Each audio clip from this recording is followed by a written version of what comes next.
एक दौर था हमारे यहाँ कि शादियों में, जब दावत इस्लामी नई नहीं थी, शादियों में फंक्शन होता था आमतौर पर। अब अपने इस्लामी भाई बेचारे परेशान, हम क्या करें, हम क्या करें। फंक्शन, नाच गाने, और ये बुलाते थे इस तरह के लोग जो नाचते थे, उदम मचाते थे। फिर ये कि हमने ये तरकीब निकाली कि शादी में महफिल नाच, फंक्शन की जगह महफिल नाच। अब घरों में मसाइल, एक भाई बोले कि भाई ये होगा तो दूसरा ये बोले, फिर 12 लोग आहिस्ता आहिस्ता आहिस्ता अल्हम्दुलिल्लाह नातख़्वानी रवाज पा गई।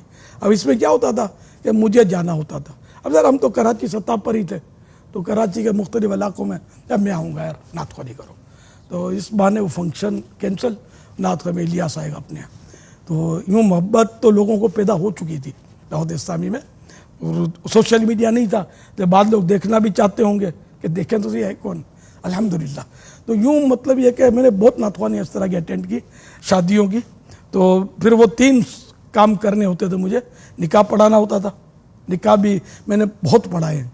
निकाह पढ़ाता था, कभी मशरिक़ में तो कभी मगरिब में।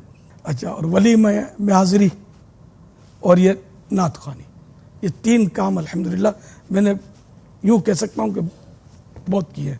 जनाजे भी बहुत पढ़ाए, हाँ मैंने बहुत पढ़ाए जनाजे। कब्रिस्तान में, कब्रों में जाकर उतारा भी बहुत शौक़ है। यानी इस तरह के काम दावत इस्लामी की तरक्की में बिल्कुल, यानी कि बहुत बड़ा किरदार है इनका। अगर तमाम इस्लामी भाई इन चीज़ों को समझें और सुख दुख में हिस्सा लें ना, तो लोगों की रग़बत आपकी तरफ बढ़ेगी और वो यूँ फ़ायदा दीन का होगा, और लोग नमाज़ों की तरफ, सुन्नतों की तरफ मज़ीद आएंगे। तो ये मतलब अल्हम्दुलिल्लाह हमने फंक्शंस का तोड़ गया। लेकिन ज़ाहिर है कि इन 3.5 हर तरफ फंक्शन। अब यह कि शैतान का ही इस वक्त तो गलबा पाया जा रहा है हर तरफ। लेकिन जो भी मतलब हुआ, जितना हुआ, अल्लाह कबूल करे तो एक नेकी जन्नत में ले जाएगी।